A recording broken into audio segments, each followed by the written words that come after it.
ইচ্ছায় সবকিছু হয় তথ্যটির প্রচলিত ও প্রকৃত ব্যাখ্যা।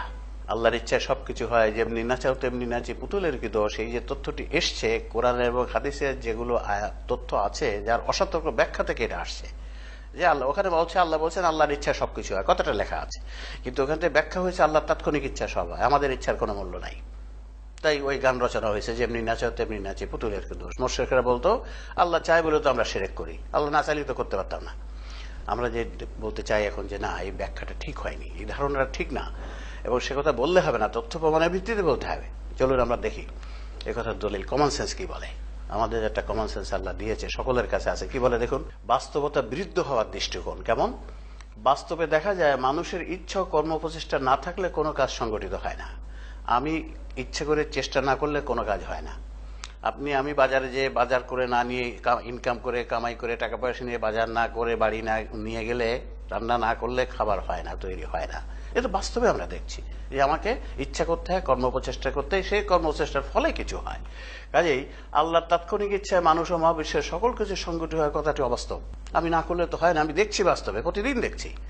আবার কি দেখেন, আমরা যদি আবার দেখি, পরকালে কর্মের ভিত্তিতে পুরস্কার বা শাস্তি দেয়া ন্যায় বিচার না হওয়ার দৃষ্টিকোণ। আল্লাহর তাৎক্ষণিক ইচ্ছায় সকল কাজ সংগঠিত হলে পরকালে কর্মের ভিত্তিতে মানুষকে পুরস্কার বা শাস্তি দেয়া ন্যায় বিচার হয় না।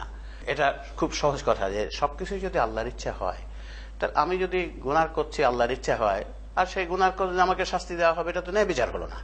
সব তো আল্লাহর ইচ্ছা হচ্ছে, আমার কি দোষ?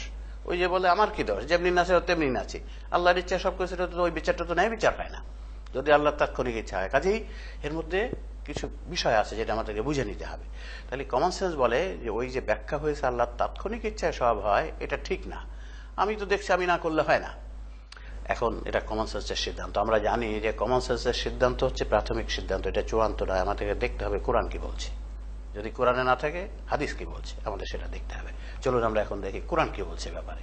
দেখুন, কোরআন বলছে সূরা নজমের 53 নম্বর সূরার 39 নম্বর আয়াত, আল্লাহ বলছেন ওয়াআন লাইসা লিল ইনসানি ইল্লা মা সাআ। বলছে মানুষ শুধু তাই পায় যার জন্য সে চেষ্টা সাধনা করে, অর্থাৎ কর্ম প্রচেষ্টা চালায়।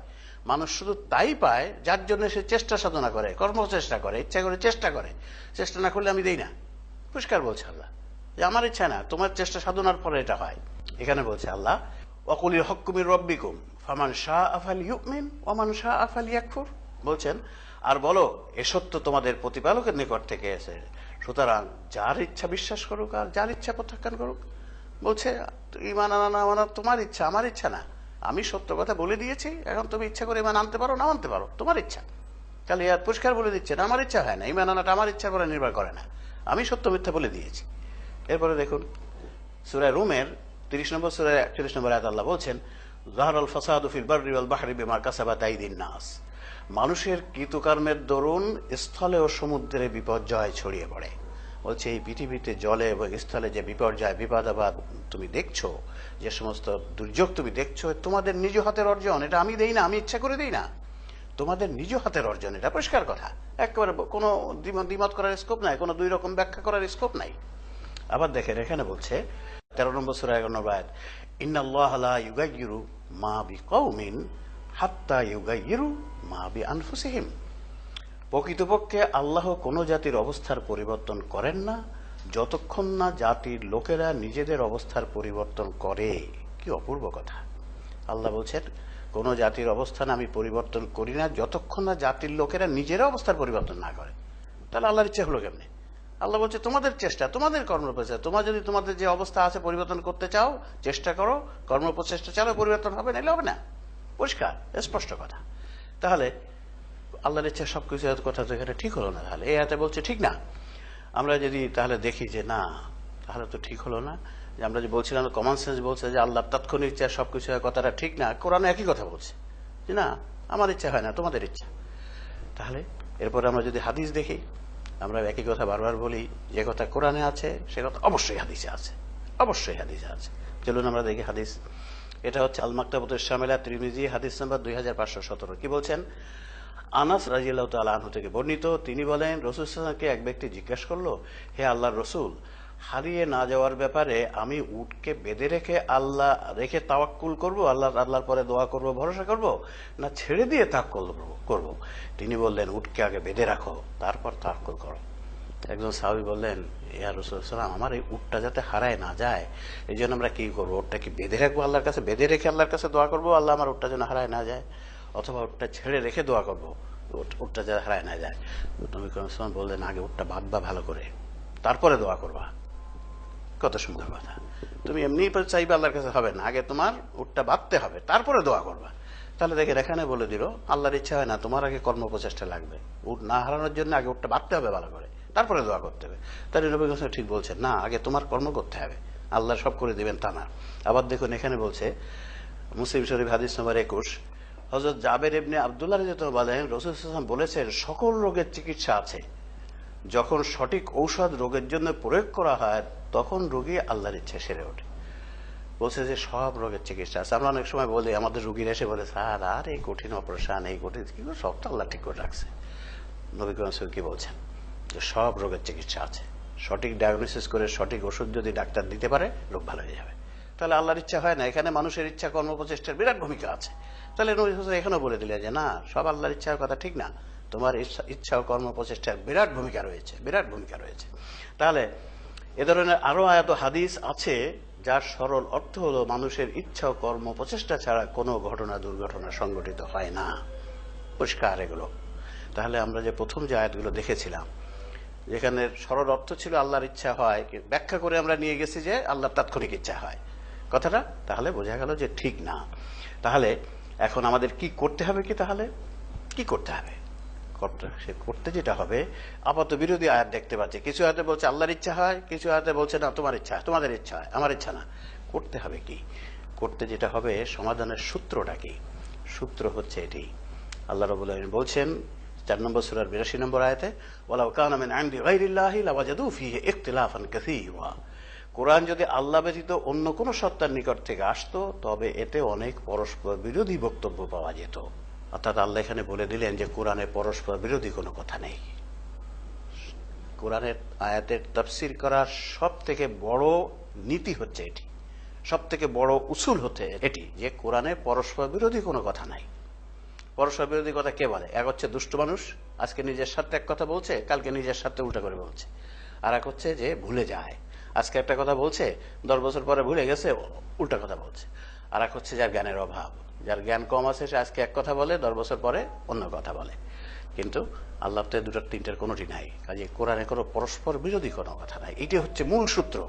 আমরা যখনই দেখবো কোরআনের আয়াতে একটা আয়াতে এরকম বলছে, আর একটা আয়াতে এরকম বলছে, উল্টা কথা হয়ে যাচ্ছে, তখন আমাদের বসতে হবে, তখন আমাদের গবেষণায় বসতে হবে যে এই দুই আয়াতকে ব্যাখ্যা করে এক লাইনে কেমনি আনা যাবে, দুটোই সঠিক, দুটোই সঠিক। এই কাজটি আমাদের করতে হবে। আমরা সেই কাজটি আসলে খুব বেশি করা হয়নি এ বিষয়ে। আমরা ইনশাআল্লাহ দেখব যে এই দুই ধরনের আয়াতকে কিভাবে ব্যাখ্যা করে এক লাইনে আনা যায়, যে ওই আয়াতও ঠিক আছে, এ আয়াতও ঠিক আছে, এগুলোও ঠিক আছে। ইনশাআল্লাহ আমরা আমাদের পরবর্তী যে পর্ব হবে এই বিষয়ের, সে বিষয়ে আমরা এই সমাধান আপনাদের সামনে উপস্থাপন করব। আপনারা দেখবেন কত অপূর্ব সেই সমাধান, কত অপূর্ব সেই সমাধান, মনের প্রশান্তি এসে যাবে। আরে এই কথাটা তো খুবই সত্য কথা, আমরা আগে বুঝতে পারি নাই। আমি একটি টেলিভিশন দেখছিলাম, আমাদের দেশের একজন বিখ্যাত ব্যক্তি, সে বলছে, যেদিন আমি এইটা পড়েছি যে আল্লাহর ইচ্ছায় সবকিছু হয়, সেদিন আমি লেফটিস্ট হয়ে গেছি, আমি কমিউনিস্ট হয়ে গেছি, যে সব তো আল্লাহর ইচ্ছা, আমার কি করা। আসলে এই সব কথাগুলো আমাদের প্রকৃত ব্যাখ্যা জাতির সামনে উপস্থাপন করা দরকার, আমাদের ইয়ং জেনারেশনের কাছে উপস্থাপন করা দরকার। তারা যখন যুক্তিভিত্তিক এই কথাগুলো শুনবে, বুঝবে, তখন তাদের ঈমান মজবুত হবে, তখন তারা ইসলামের পথে স্থির পদে দাঁড়িয়ে যাবে। আসুন আমরা সেই অনুষ্ঠান দেখবো, আগামী অনুষ্ঠানটা। আমরা আলোচনা করছিলাম যে কোরআনে যে আল্লাহর ইচ্ছা সম্বন্ধে, মানুষের ইচ্ছা সম্বন্ধে যে পরস্পর বিরোধী আয়াত দেখা যাচ্ছে, আপাত বিরোধী, যে কিছু আয়াতে বলছে আল্লাহর ইচ্ছা ছাড়া কিছু হয় না, কিছু আয়াতে বলা হচ্ছে যে মানুষের ইচ্ছা কর্ম প্রচেষ্টা অনুযায়ী হয়। তাহলে এই যে পরস্পর বিরোধী কথা, এর আসল ব্যাখ্যা হবে কি? ওই আয়াতগুলোর থেকে যে আল্লাহর ইচ্ছা ছাড়া কিছু হয় না, এখান থেকে মানুষের সমাজে চালু হয়ে গেছে যে সবকিছুই আল্লাহর ইচ্ছা হয়। চোর চুরি করে আল্লাহর ইচ্ছায়, ডাকাত ডাকাতি করে আল্লাহর ইচ্ছায়, সন্ত্রাস করে আল্লাহর ইচ্ছায়। কাজেই এ কথাগুলো চালু হয়েছে। আসলে তা না। চলুন আমরা একটু দেখি যে ওই দুই ধরনের আয়াত কিভাবে ব্যাখ্যা করলে এক লাইনে এসে যায়। এর সূত্রটা আমরা বলেছিলাম, সূত্র হচ্ছে যে আল কোরআনে পরস্পর বিরোধী কোনো বক্তব্য নাই, কোরআনে স্পষ্ট করে বলে দিয়েছে। পরস্পর বিরোধী বক্তব্য আমরা বলেছিলাম আমাদের খুব মনে রাখা দরকার 3 ধরনের দোষ থাকলে কোনো ব্যক্তি বা সত্তা পরস্পর বিরোধী কথা বলে। একটা হচ্ছে যে দুষ্টু, নিজের স্বার্থের জন্য আজ একটা কথা বলছে, 10 দিন পরে আর একটা কথা বলল। আবার যে ভুলে যায়, আজ যা বলছে অত 5 বছর পরে ভুলে গেছে কি বলছিলাম, অন্য একটা কথা বলছে। আর একটা হচ্ছে যার জ্ঞানের অভাব, আজকে যে জ্ঞান আছে 5 বছর পরে জ্ঞান পরিবর্তন হয়েছে, অন্যরকম কথা বলতে হচ্ছে। এই যে জ্ঞানের অভাবের জন্য যে মানুষ ভিন্ন কথা বলে, এটা মেডিকেল সায়েন্সের একটা বড় প্রমাণ। আমি প্রায় কথাটা বলি, আমি যখন ছাত্র ছিলাম আমার স্যার আমাদেরকে শিখিয়েছিলেন বিগ সার্জন বিগ ইনসিশন, মানে যে যত বড় সার্জন হবে সে তত বড় করে কাটবে। আমাদের স্যাররা দেখতাম অ্যাপেন্ডিসাইটিস অপারেশনের জন্য একেবারে কেটে ফেলত। আমরা এখন আমাদের ছাত্রদের শেখাচ্ছি বিগ সার্জন স্মল ইনসিশন, যে যত বড় সার্জন হবে সে তত ছোট করে কাটবে। আমরা এখন সিদ্ধ করে অপারেশন করি, কারণ যত বড় করে কাটা হবে তত মানুষের ক্ষতি বেশি হয়। আমরা যতই কেটে সেলাই দেই অরিজিনাল মতো জোড় আর হয় না। কাজে এখন আসছে যে অত ছোট করে কেটে পারো। তাহলে দেখেন এই 30-40 বছরের ব্যবধানে সম্পূর্ণ উঠে গেল। আগে বলতাম বড় সার্জন বড় করে কাটবে, এখন বলছি বড় সার্জন ছোট করে কাটবে। তাহলে মানুষের জ্ঞানের অভাব। আল্লাহ তো জ্ঞানের অভাব নাই, আল্লাহ দুষ্ট নন, নাউজুবিল্লাহ। আল্লাহ ভুলে যান না, আল্লাহর জ্ঞানের অভাব নাই। কাজে আল্লাহ কোরআনে যে কথা বলে রাখছে আমাদের কথা মনে রাখতে হবে, সব ঠিক আছে, খালি আমাদের একটু ব্যাখ্যা করে নিতে হবে। আর এই জন্য আল্লাহ বারবার বলছে কোরআন নিয়ে গবেষণা করো, গবেষণা করো, তোমার যুগ অনুযায়ী গবেষণা করো, তোমাদের যুগের জ্ঞান অনুযায়ী গবেষণা করো, গবেষণা করে সঠিক অর্থগুলো বের করে ফেলো। চলুন আমরা একটু দেখি যে এই 2 ধরনের আয়াতকে কিভাবে ব্যাখ্যা করে নিয়ে আসা যায় এক লাইনে। আমরা দেখি ইচ্ছা 2 ধরনের, একটা হচ্ছে তাৎক্ষণিক ইচ্ছা আর একটা হচ্ছে অতাৎক্ষণিক ইচ্ছা। ইংরেজিতে বলা হয় ইনস্ট্যান্টেনিয়াস উইশ, নন ইনস্ট্যান্টেনিয়াস উইশ। শব্দগুলো যে অপরিচিত তা তো নয়, পরিচিত শব্দ, আমরা জানি। আমরা যদি দেখি তাৎক্ষণিক ইচ্ছা প্রয়োগ করা হয় কার্য সম্পাদনের সময়, যে আমি এই বইটা ধরছি বা আমি এই পয়েন্ট করছি, আমি দেখাচ্ছি, এটা আমি তাৎক্ষণিক ইচ্ছা আমার। আর অতাৎক্ষণিক ইচ্ছা প্রয়োগ করা হয় পূর্বে তৈরি করে রাখা নিয়ম কানুন, নীতিমালা, বিধিবিধান বা প্রোগ্রামের মাধ্যমে। পূর্বে তৈরি করে রাখা বিধিবিধানের মাধ্যমে যেটা প্রয়োগ করা হয় সেটা হচ্ছে অতাৎক্ষণিক ইচ্ছা। আমরা একটা উদাহরণ বলেছিলাম যে আপনি যদি যে কোনো একটা ধরেন আপনার বাসার যে টেলিভিশনটা আছে, এর একটা অফ বাটন আছে, একটা অন বাটন আছে। আপনি যদি টেলিভিশনটা অন করতে চান, আপনি যদি অফ বাটনে চাপ দেন অন হবে না। কেন হচ্ছে না? ইঞ্জিনিয়ারের ইচ্ছায়। ইঞ্জিনিয়ার যখন টেলিভিশনটা তৈরি করেছে তার ইচ্ছাটা ওই প্রোগ্রামের মাধ্যমে দিয়ে রাখছে, টেলিভিশনের প্রোগ্রামের মাধ্যমে, যে এইটা হচ্ছে আমার ইচ্ছা অফ বাটন, এইটা অন বাটন। যখন আপনি অন বাটনে চাপ দিচ্ছেন তখন আপনার তাৎক্ষণিক ইচ্ছা ইঞ্জিনিয়ারের অতাৎক্ষণিক ইচ্ছা মিলে যাচ্ছে, অন হয়ে যাচ্ছে। আর যখন অফ বাটনে চাপ দিচ্ছেন ইঞ্জিনিয়ারের অতাৎক্ষণিক ইচ্ছা প্রোগ্রামের মধ্যে দিচ্ছে না, ওটা অফ বাটন, ওটা চাপ দিলে হবে না। আপনি যতই চাপ দেন ওটা অন হবে না, অন হবে না, কারণ ইঞ্জিনিয়ারের অতাৎক্ষণিক ইচ্ছার সাথে মিলছে না। এই কথাটুকু বুঝে নিয়ে আমরা যদি ওই 2 আয়াতকে ব্যাখ্যা করি, আল্লাহর ইচ্ছা মানুষের ইচ্ছা ব্যাখ্যা করি, দেখবেন কত সহজ, কত ইজি বিষয়গুলো বোঝা। আমরা চলুন একটু দেখি। আল্লাহ তাআলা মহাবিশ্ব সৃষ্টির শুরুতে সকল কিছুর জন্য 2 ধরনের বিধিবিধান পথনির্দেশ দিয়ে রেখেছেন। 2 ধরনের পথনির্দেশ, একটা হচ্ছে সফল হওয়ার পথনির্দেশ আর একটা হচ্ছে ব্যর্থ হওয়ার পথনির্দেশ। যে কোনো কাজই আল্লাহর ওই প্রাকৃতিক আইনে 2 ধরনের বিধান আছে, একটা সফল হওয়ার আর একটা ব্যর্থ হওয়ার। আল্লাহ বলছে আমি 2 ধরনের পথে বলে দিয়ে তোমাকে বলছি তোমার ইচ্ছা কাজ করো, এখন কোন দিকে যাওয়া। তাই কোনো কাজ সফল হয় তখন যখন ব্যক্তি তার ইচ্ছা কর্ম প্রচেষ্টা ওই কাজের আল্লাহর তৈরি সফল হওয়ার প্রাকৃতিক আইন অনুযায়ী প্রয়োগ করে। সব কাজের সফল হওয়ার একটা প্রাকৃতিক আইন আছে। ব্যক্তি যখন নিজে ইচ্ছায় ওই সফল হওয়ার প্রাকৃতিক আইন অনুযায়ী কাজটি করে সফল হবে। ওই প্রাকৃতিক আইন তৈরি করেছে কে? আল্লাহ রাব্বুল আলামিন। তাই সফলতার অর্থ হলো মানুষের তাৎক্ষণিক ইচ্ছা ও কর্ম প্রচেষ্টা আল্লাহর সফলতামূলক অতাৎক্ষণিক ইচ্ছা অনুযায়ী প্রয়োগ হওয়া, তাহলে সফল হবে। আর কোনো কাজ ব্যর্থ হয় তখন যখন ব্যক্তি তার ইচ্ছা ও কর্ম প্রচেষ্টা ওই কাজের আল্লাহর তৈরি ব্যর্থ হওয়ার প্রাকৃতিক আইন অনুযায়ী প্রয়োগ করে। প্রতিটা কাজের ব্যর্থ হওয়ার একটা করে রাখছে আল্লাহ, এই হচ্ছে এই কাজটা ব্যর্থ হওয়ার পথ। তুমি যদি ইচ্ছা করে ওই পথে চলো, কাজটা ব্যর্থ হয়ে যাবে, সোজা কথা। অর্থাৎ ব্যর্থতার অর্থ হলো মানুষের তাৎক্ষণিক ইচ্ছা ও কর্ম প্রচেষ্টা আল্লাহর ব্যর্থতামূলক তাৎক্ষণিক ইচ্ছা অনুযায়ী হওয়া। আল্লাহ পরিষ্কার বলেছেন আমি উভয় পথ বলে দিয়েছি, সফল হওয়ার পথ, ব্যর্থ হওয়ার পথ। এখন তুমি কোনটা বেছে নেবা, তোমার ইচ্ছা। তুমি যেটা বেছে নাও তুমি সেটা নাও, নিয়ে তুমি সেইভাবে চলো। ব্যর্থ হওয়ারটা যাও যদি ব্যর্থ হবা, সফল হওয়ারটা যাও সফল হওয়া, সহজ কথা। তা আল্লাহর ওই প্রাকৃতিক আইনের মধ্যে কি কি আছে, কি কি জিনিস আছে ওই প্রাকৃতিক আইনের মধ্যে, ন্যাচারাল ল, সেখানে যথাযথ গুরুত্ব সহকারে স্থান দেওয়া আছে মানুষের ইচ্ছা, কর্ম প্রচেষ্টা, নিষ্ঠা, ধৈর্য, সাহসিকতা, ত্যাগ, একতা, কর্মকৌশল ইত্যাদির যথাযথ মূল্য সেখানে দেওয়া আছে। তার কর্মপ্রচেষ্টা, তার ইচ্ছা, তার একতা, তার ধৈর্য, এই সব কিছুর মূল্য সেখানে দেওয়া আছে। আর ওই প্রাকৃতিক আইনে এমন অনেক বিষয় আছে, ছোট ছোট বিষয় যা আমরা জানি না। আর ওই প্রাকৃতিক আইন আল্লাহ ব্যতীত কেউ পাল্টাতে পারেন না। আমার কোনো ক্ষমতা নাই ওই প্রাকৃতিক আইন পাল্টানোর, কিন্তু আল্লাহ পাল্টাতে পারেন। যেমন আমরা দেখেছি আল্লাহ পাল্টিয়েছেন আল্লাহ তৈরি প্রাকৃতিক আইন। যেমন আগুনের প্রাকৃতিক আইন হচ্ছে পুড়িয়ে দেওয়া, কিন্তু এই আগুনকে আল্লাহ একবার এয়ার কন্ডিশন বানিয়েছে, আল কোরআনে সেটা লেখা আছে।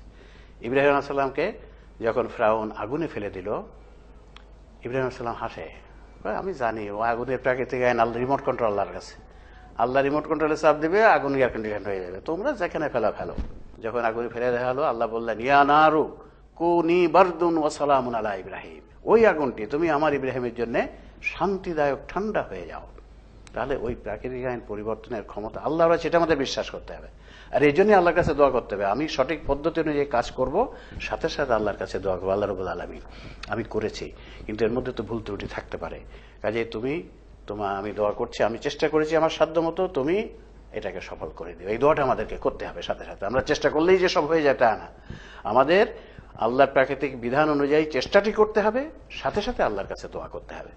এই জন্য নবী করিম সাল্লাল্লাহু আলাইহি ওয়াসাল্লাম বলছিলেন যে উটটা বেঁধে রেখে দোয়া করবা। প্রশ্ন আসতে পারে, বেঁধে রেখে দোয়া করবো কেন, আমি তো বাঁধছি, বা দোয়া করার কি দরকার? না, দেখেন আপনি বেঁধেছেন, কিন্তু আপনি তো জানেন না উটের শক্তি, দড়ির শক্তি, খুঁটির শক্তি জানেন না। উট হয়তো খেপে যেয়ে টান দিয়েছে, টান দিলে দড়িটা ছিঁড়েও যেতে পারে। হতে পারে রাত্রে একটা ইঁদুর এসে উটের ওই দড়িটা কেটে দিয়েছে, হতে তো পারে। সেই জন্য আল্লাহকে কাছে দোয়া করতে হবে, আল্লাহ আমি করেছি, সাধ্যমতো চেষ্টা করেছি, তুমি ভালো করে দাও। এই ব্যাখ্যাগুলো, এইগুলো মেনে নিলে এই আল্লাহর ইচ্ছার ব্যাখ্যা খুবই সহজ। আমরা চলুন এবারে একটু ওই ব্যাখ্যাগুলো একটু দেখে নেই। ওমা কানা লিনাফসিন আন তুমিনা ইল্লা বিইজনিল্লাহ, কোন ব্যক্তি আল্লাহর ইচ্ছা ব্যতীত ঈমান আনতে পারে না। এটার ব্যাখ্যা হবে, কোন ব্যক্তি আল্লাহর অতাৎক্ষণিক ইচ্ছা তথা আল্লাহর তৈরি প্রাকৃতিক আইন অনুযায়ী চেষ্টা সাধনা ব্যতীত ঈমান আনতে পারে না। ঈমান আনার জন্য আল্লাহর একটি প্রাকৃতিক আইন করা আছে, ওই প্রাকৃতিক আইন ফলো করলেই মানুষের খালি ঈমান আনতে পারবে, না হলে পারবে না। এখানে বলা হচ্ছে ফায়াগফিরু লিমান ইয়াশা ওয়া ইউআযযিবু মান ইয়াশা, অতঃপর যাকে ইচ্ছা ক্ষমা করবেন এবং যাকে ইচ্ছা শাস্তি দিবেন। আল্লাহকে তাহলে নিজের খেয়াল খুশি মতো করবেন নাকি? না, মোটেই না। আল্লাহ তো একটা নিয়মতান্ত্রিক ওয়েতে করবেন, ন্যায় নীতির ভিত্তিতে করবেন। সেটা কেমন হয়েছে, আল্লাহ ব্যাখ্যা কি হবে? আল্লাহর অতাৎক্ষণিক ইচ্ছা তথা আল্লাহর তৈরি করা এবং কোরআন সুন্নাহর মাধ্যমে জানিয়ে দেয়া ক্ষমা ও শাস্তি পাওয়ার প্রাকৃতিক আইন অনুযায়ী কর্ম প্রচেষ্টার ফলে কেউ ক্ষমা পায়, কেউ শাস্তি পায়। আল্লাহ বলছে এই কাজটা তুমি যদি করো তোমার পুরস্কার পাবা, এই কাজটি পারলে শাস্তি পাবা। আর যে তুমি ক্ষমা পেতে চাও তাহলে এই পদ্ধতিতে তোমাকে এগোতে হবে। যদি কোনো ভুল করে বসো, তার থেকে ক্ষমা পেতে হলে কিভাবে কি করতে হবে আমি কোরআন সুন্নাহর মাধ্যমে জানিয়ে দিয়েছি। তুমি যদি সেইভাবে করো আমি তোমার ওটা ক্ষমা করবো, না করলে ক্ষমা করবো না, নাহলে শাস্তি পেতে হবে। সোজা কথা। আল্লাহ বলছে কেউ যদি কোনো কাজ করে, গুনার কাজ করে, তওবা করে, সাথে সাথে আমি তার গুনাহকে মাফ করে দেবো। এই হচ্ছে ক্ষমা পাওয়ার উপায়। কবিরা গুনাহ করলে, তওবা না করলে সে গুনাহ মাফ হয় না, কোরআন পরিষ্কারভাবে জানিয়ে দিয়েছে। তাহলে আমরা যা দেখতে পাই যে আল্লাহ রাব্বুল আলামিন আমাদেরকে এই যে আল্লাহর ইচ্ছা সবকিছু হয়, যে কথাটা নিয়ে মানব সভ্যতা অনেক বিভ্রান্তির মধ্যে আছে, এর আসলে প্রকৃত ব্যাখ্যা হবে আল্লাহর অতাৎক্ষণিক ইচ্ছা অনুযায়ী সব কাজ হয়, অধিকাংশ কাজই হয়। তবে আল্লাহর তাৎক্ষণিক ইচ্ছায় ওই প্রাকৃতিক আইনকে চেঞ্জ করতে পারেন। এবং সৃষ্টির শুরুতে আল্লাহ সব কিছুর জন্য বিধিবিধান, প্রাকৃতিক আইন, ন্যাচারাল ল তৈরি করে রেখেছেন। ওই ন্যাচারাল ল অনুযায়ী, ওই প্রাকৃতিক আইন অনুযায়ী যা কিছুই হচ্ছে সবকিছু আল্লাহর ইচ্ছা হচ্ছে। আমাদের যে সমস্ত ভুল ত্রুটি থাকছে তার জন্য আমরা চেষ্টা করব ওই প্রাকৃতিক আইন অনুযায়ী, আর সাথে সাথে আল্লাহর কাছে দোয়া করবো, আল্লাহ আমি আমার সাধ্য মতো চেষ্টা করেছি, যা ভুল ত্রুটি আছে তুমি ক্ষমা করে দিয়ে আমার কাজটিকে তুমি সফল করে দাও। আল্লাহ তাহলে সেই ডাকে সাড়া দিবে। নইলে আপনি মৌলিক ভুল করবেন আর ডাক বলেন, ওই ডাকে আল্লাহ সাড়া দিবে না। আল্লাহ রাব্বুল আলামিন আমাদেরকে এই কথাগুলো বুঝে নিয়ে সে অনুযায়ী কর্ম প্রচেষ্টা চালানোর ক্ষমতা দিক, তাহলে আমরা কাজ করে সফল হতে পারবো, দুনিয়াতেও ভালো থাকতে পারবো, পরকালেও ভালো থাকতে পারবো।